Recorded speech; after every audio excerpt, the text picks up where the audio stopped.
So, good evening. It has been a week since I posted my last video. And last night, or yesterday late afternoon, I commented on an article in the Washington Post about the fact that Kamala Harris has now enough delegate votes to actually get the nomination. So this goes back to the video I made last week that she has never been on a primary ballot for the Democratic Party. And I summed that up in a few sentences, basically what my topic was of that video. And I'm going to share with you on my laptop here. We're going to take a look at the comments I received. It wasn't really tremendously 12. It was just 12 comments. There was a total of 7,000 comments left on that particular article. I cannot show you the article because of the copyright issues, since that belongs to the Washington Post. But I can share with you the comment I left and the responses I got. And it is not so much to go now over and dissect each comment and say this person is full of it or whatever, that what have you. That is not the reason or the purpose of this video. What I want to show you is on how difficult the overall situation has gotten here in the United States with the average voter. What I mean by average voter, that is the everyday person here in the United States, and the way they have been brainwashed more or less through media, through social media, through newscasts, through publications and books, and so far and so on. And we have gotten now into a point, and that's what you will be seeing here, is that we have arrived at a point where a great number or great part or section of the electorate is what we call in German politisch unmündig, der politisch unmündige Bürger. And that basically translates roughly into English the political, how can I best say, unmündig means that is a person who cannot really make a reasonable decision. There's like a lack of sound of mindness, sound of it's not sane. It's close to insane. Unmündig is basically any person who is less than 18 years or 21 years of age, or has gotten older and has gotten a guardian, basically. Or what happened to what's her name, Spears, Britney Spears, when she was under conservatorship. She needed a guardian to make the decisions for her because she had no soundness of mind. That's what Sanity is defined at, and that's basically it. So we're looking at an electorate which is entitled to vote, but they have lost the mental ability to properly reason beyond the noise, so to speak, which is out there. They can no longer differentiate between the false and the truth on their own cognizance, on their own, left to their own devices, basically. So this is something which has evolved, and I think that social media played a big role in this to kind of create this type of environment. And the political parties here, especially, I would say it is both parties, the Republicans and the Democrats, have now amassed a electorate which is highly polarized as a result out of this. So reason and facts and logic no longer applies to it, but narratives and, on how this is given out of what that is supposed to be from the top down trickles down. And this is what we will see in these comments. After this, when I go through this, I think that may take 10 minutes, 15 minutes or so. Then I'm going to talk about the prisoner exchange between all these different countries and Russia. And I give you my thoughts on that part. On the Ukrainian front lines here, there is really nothing new except that both sides are throwing more and more weapons and men at each other. That is just increasing. And we're probably expecting that this is going to further increase over the next 2 or 3 months. And this whole thing is going to get even bloodier. And the Ukrainians are probably going to try to draft more and more men, capable men, into their military machine over there, trying to sustain this war effort. From what I heard a week ago is that Viktor Orban basically has assessed the situation as that both sides believe that they can win the war, and hence no one is interested in real peace talks at the moment. So they're not ready yet. It looks like it. So we will have to keep working at it and see for how much longer this will take until they get ready for peace talks. But as long as either side or both sides are believing that they're going to win this war is going to go on. So now we're going to take a look at the comments, and I had to use my small laptop because the large laptop went on strike with the Wi-Fi thing. My Wi-Fi card in there wasn't working right, and I couldn't fix it, so I used the smaller one that worked fine since I had to go online and log into my account there. I will share this now with you. So, okay, now we got the laptop going, and of course it updated everything, and it took forever.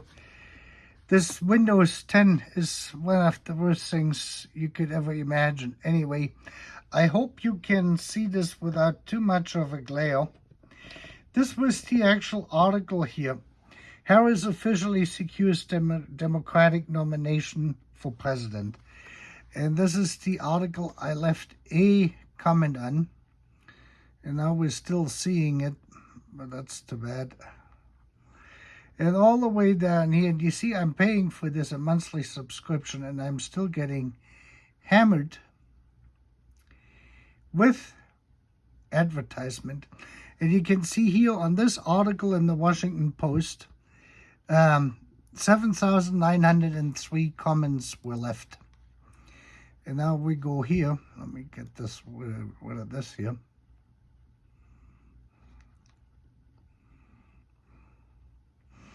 And I show up as Peter Albrecht von Preußen, and the thing is not big enough, their comment section, so it cuts me off at the first S. So it reads Peter Albrecht v. Preuß. That's where it is at. And I have to go to my profile, and then we will actually see whenever the computer updates this thing here. My comments I have left at various different articles. So this here is the one I left. This is commented on Kamala Harris officially secures Democratic nomination. Let me see if I can zoom in a little bit. This way we can read this better. And that was 1 day ago, so it was yesterday. I titled it Democracy Dies in Darkness, because that's exactly the same thing what the Washington Post uses, since they're so concerned about it. I use their thing. And I wrote, unfortunately for America, even though this marks a historic event in two ways. First, it is great to see a black woman on the presidential ballot, but Kamala Harris has never been on a Democratic ballot in any presidential primary. Therefore, the Democratic voter base, the ordinary voter in America, never had the chance to cast a vote for her in the primaries. The presidential candidate chooses her running mate, who is also not on the primary ballot. It is understood that each state's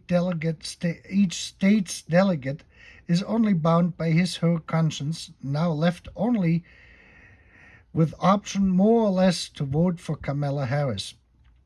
The Democratic voter base has been left out for good. As Walter Ulbricht said in 1949, it only has to look Democratic, but we have to retain full control. The Politburo of the American Democratic Party has just done that, retained control.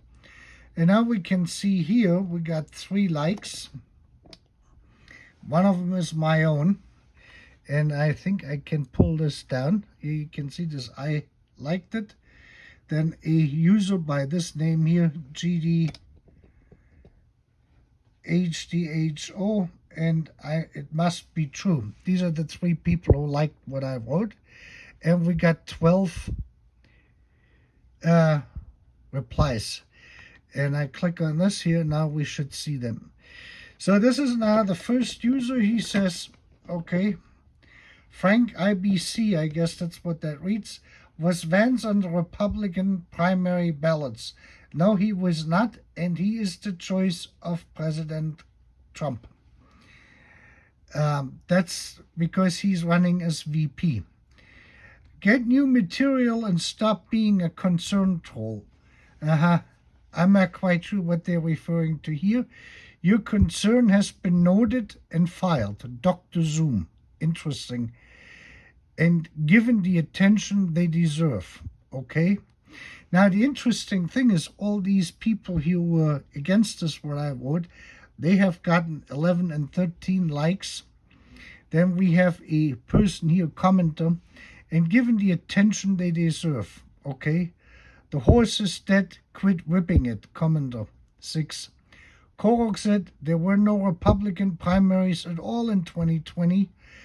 Repost a comment of you complaining about that, and I will think about taking you seriously. The custom in America is this: if you have a sitting president like we had in 2020, and he runs for re-election, that the party usually declines to come up or put other candidates against him in the primaries. That has been the custom for God knows how long here. Technically, you could have someone running against him, but they didn't. And the Democrats didn't do that either. Yes, but the Republicans didn't stab their candidate in the back either. This is the fellow who liked my post. I liked his comment. They should have. Biden was not stabbed in the back either, but pay attention. Yes, but rolling cry of the MAGAs. So much deception and lying in one post. Shame on you, bro. That got 4 likes, and I have not lied about it, and neither is it deception. It's the truth.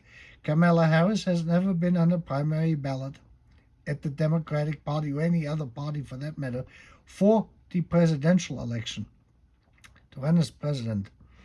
Then we have here Neutron Star said, the delegates I voted for switched their votes for Harris after Biden dropped out, just as the bylaws permit. Correct, the bylaws permit this, but it circumvents the voter base. This is what I'm pointing out. The only ones complaining are MAGA loons who are starting to realize that their candidate is a senile, old, convicted felon. Okay? But, so desperate. Keep supporting your orange rapist, felonious, traitorous godchild who poos his pants and suffers from late-stage syphilis. Got 9 likes. And then my person who actually liked my post here, GG Idaho, the Democrats are like the Soviets now. The party picks their candidates and tells them who to vote for. No thinking needed. I like that one. Commenter, as an expert on not thinking, did that sound any better before you voted? And the GQP, which should be GOP in 2020. Let me see. Yeah, we're coming down here. That thing here. And Trumpus. Yeah. And then we had the last comment was over 300 million in donations, 120,000 plus in volunteers are signed up. The Democratic base has embraced Harris completely. And this is basically what I have been trying to point out here. So let me switch the camera back over.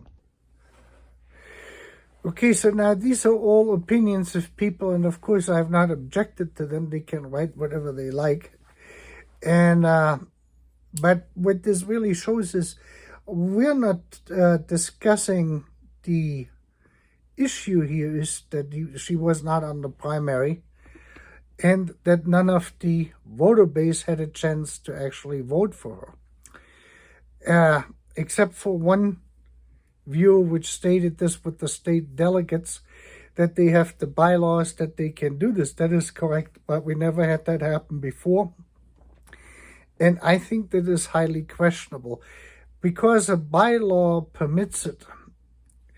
That still makes the whole process look very fishy.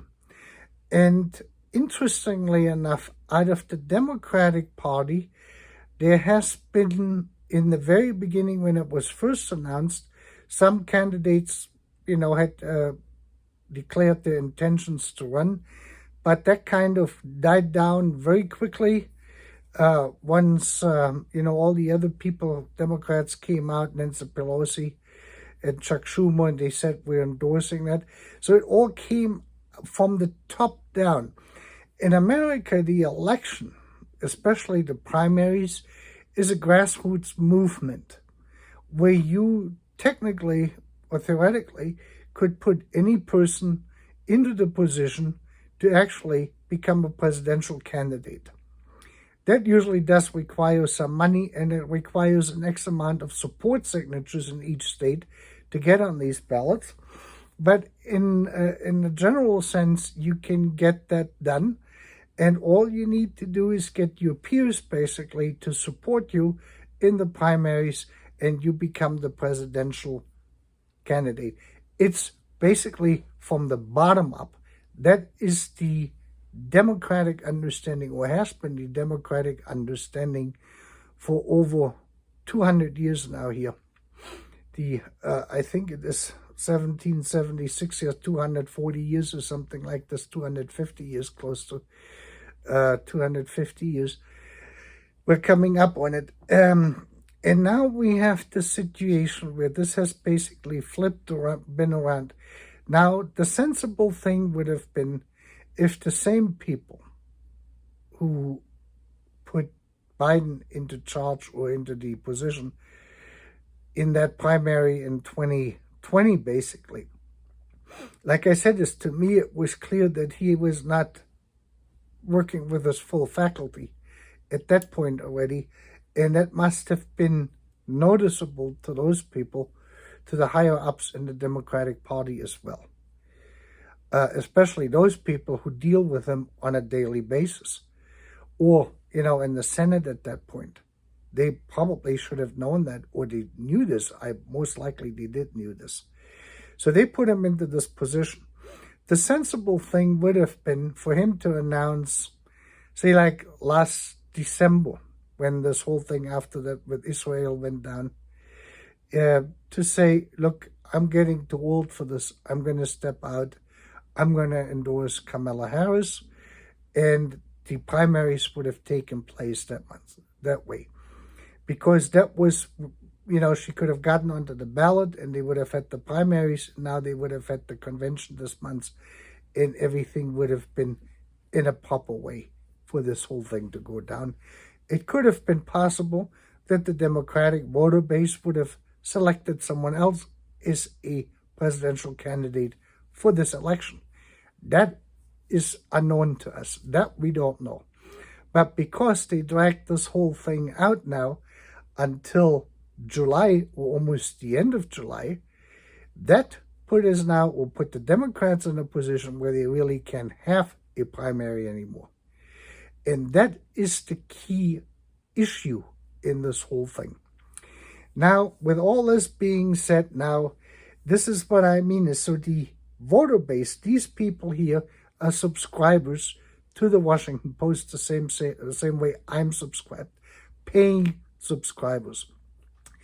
And yet, you would guess that the Washington Post is not your regular tabloid magazine or newspaper, with the headlines. This is usually the more, I don't want to say educated reader, but it is a different group, of readership than what you have with the New York Post and that sort of stuff. This is more there with the Wall Street Journal, which I'm also subscribed to. I'm not subscribed to the New York Times. They're too far to the left, and that is not my cup of tea. These are the Wall Street Journal and Washington Post. These are the two big newspapers here I read. And normally the Washington Post itself, with their articles, they're very much in the middle of this. So they're writing sometimes a little bit to the left, sometimes more to the right. It varies by the author or by the journalist who's writing it. But this is not a newspaper which is tainted into any political direction. The younger journalists tend to be more on the side of the Democrats, which Trump has pointed out. Now, I want to say also one thing is that with this incapability of making political decisions, for deciding of which party to go for, what the candidate, this polarization, this political polarization where everyone is so opinionated about everything, has has happened now on both sides, on the Republican and on the Democratic side. So each side believes their narrative, what the presidential candidates or the political higher-ups give out, and what they're finding in the social media here, on the, what do you call it, social media.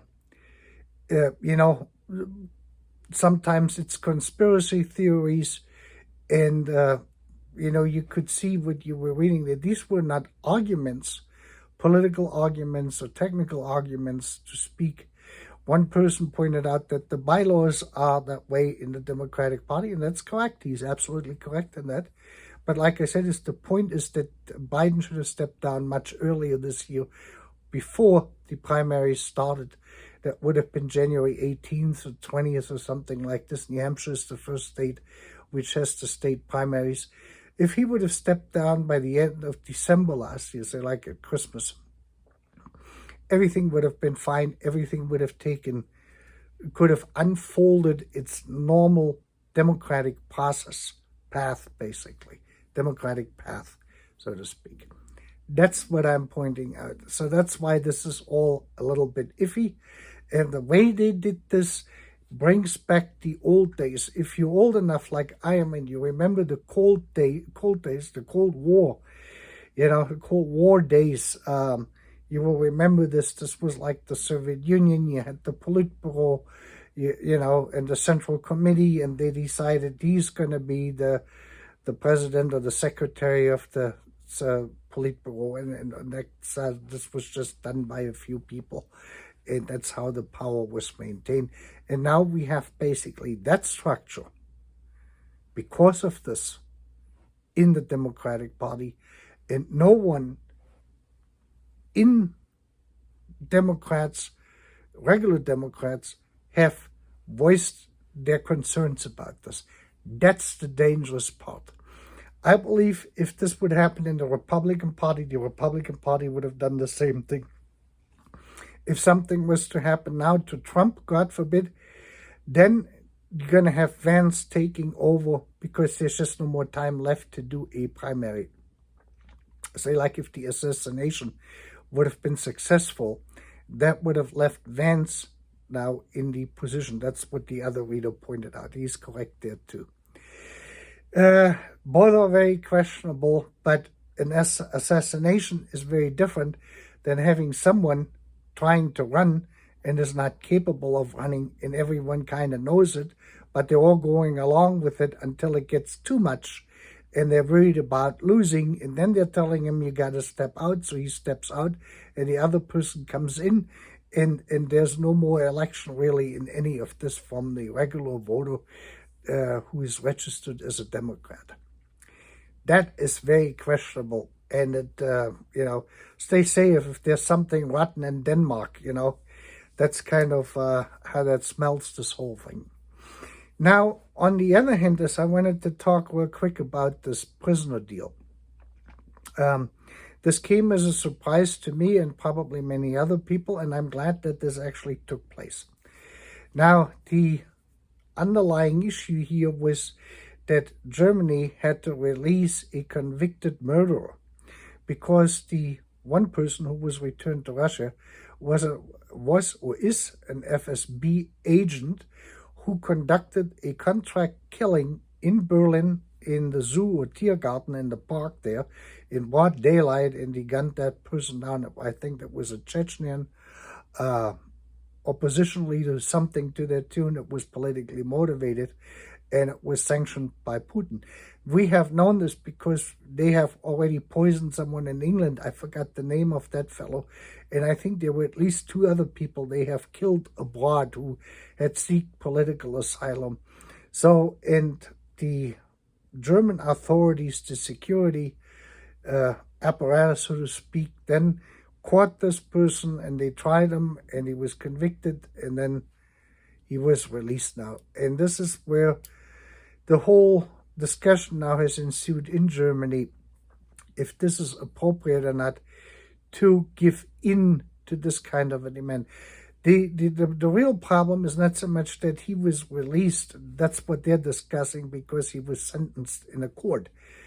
The problem, which is really more stunning, is the boldness of the Russian authorities, of Putin and his FSB, that they're conducting murders all across the world in different countries, irrespective and regardless of the laws in those countries, going after political opponents or system critical, people who voice their opinions, who have a public forum where they can present these things.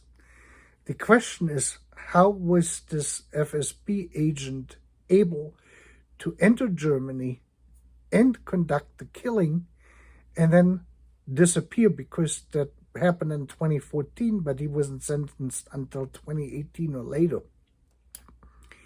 That is the big question. So it took the German authorities quite a few years to find this guy. And that is a much bigger issue, but no one is talking about that part of it. The same way is, how could an FSB agent enter? I mean, they operate out of the embassies.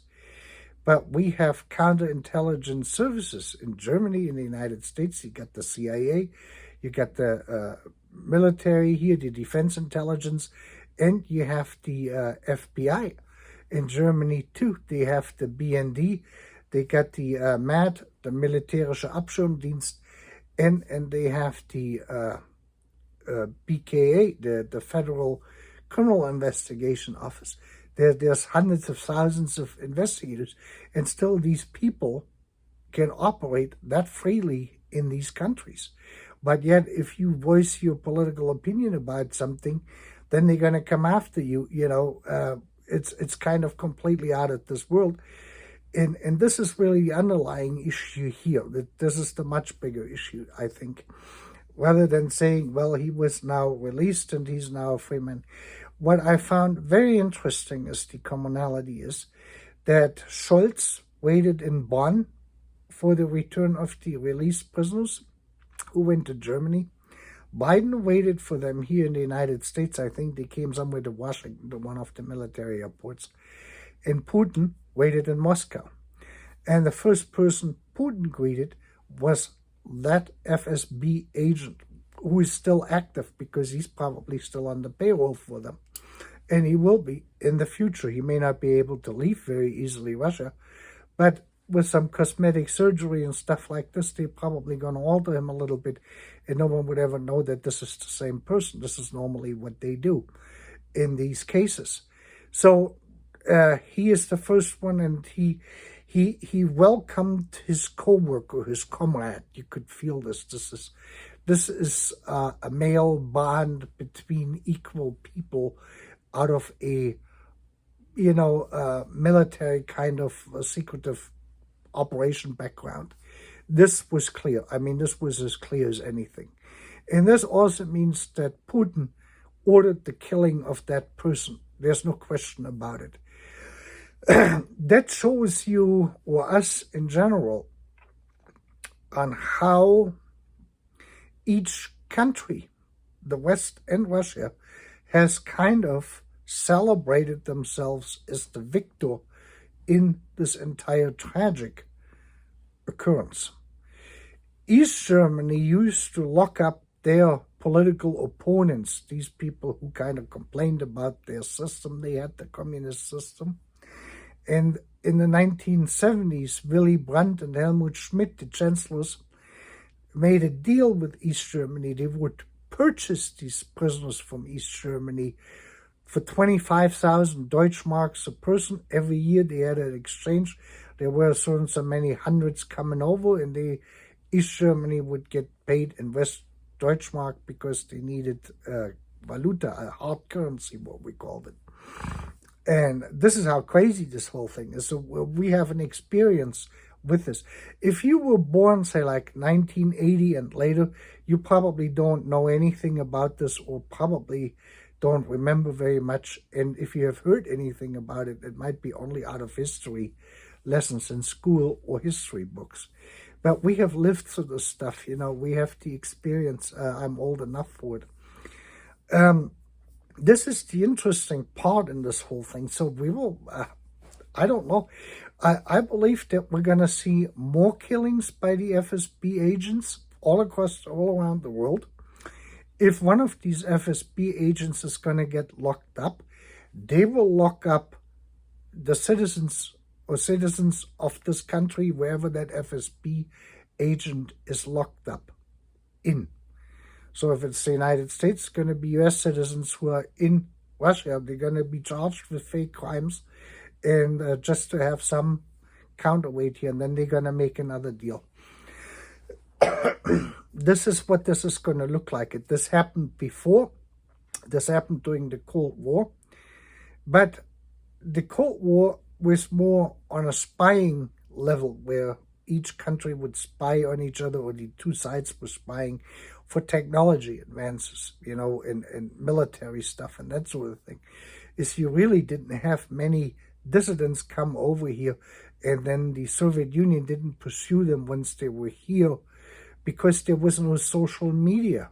There was no outlets, where they could say, oh, it's all bad over there, and we know the truth, and this is all so the defectors had no real voice. Now and then you would see on public television, a documentary about this, where they interview these people, and it was broadcast late at night, and no one watched it. Only very few people. These documentaries you can find probably on YouTube in English and in German and in other languages. But for the better part, that was all. These spies who came over, that spying activity, what went on, was all to discover technology, to steal trade secrets and military secrets and that sort of stuff. So this is kind of where we are. I actually wanted to still make that video about on how to heat old buildings, and the whole thing with the being a historical building, which is under protection, where you have to follow codes in order, because it has to be maintained in the correct the way it used to be. It has to be historically restored, so to speak, to maintain the architectural integrity of the building. That means the looks, the feel, the interior, and all of the stuff has to be exactly the way it was at one point or another. And then, that is one thing that is very difficult to deal with. And in the regular old buildings, then it becomes a question of cost. And what is the best way of doing it? Insulating the outside, insulating the inside, circulating hot water, or do floor heating, and that sort of stuff. And how about air conditioning? How about a heat pump in the system? How does heat pump actually work? So these things I wanted to explore, to see, because many years ago, my wife and I, we had a friend here in Kansas City, and I will share a little bit about that story too. He was trying to sell us his house, and that house was a mansion in Central Hyde Park, which is right in Midtown Kansas City. Very nice neighborhood on Jansen Place, one of the best addresses in Kansas City. And that mansion had approximately 14,000 square feet. I don't know exactly. I think there's 900 square feet, you know, to 900 square feet is 100 square meters or something like this. I'm not quite sure. Yeah, 9 square feet is 1 meter, 1 square meter. So 14,000, say roughly, would have been around 1,500 square foot of living space. Just the living space in this building was that big, of over 4 floors, if you count the basement with it. And that was built in 1902 or 1907. That story I will share with you with some pictures, because I ended up living in there. I had the entire 3rd floor to myself many years ago. And my friend Luther, who is no longer with us, unfortunately, that part of the story I will share too, because he disappeared and we have never found him.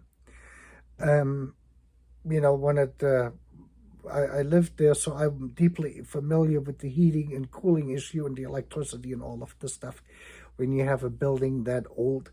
And I have pictures I can share, and I hope I can do this then on the other computer where we have a better and larger screen. Anyway, I hope this video wasn't too long for you. I wish you a very nice weekend and a good week, and we will see each other again. Thank you.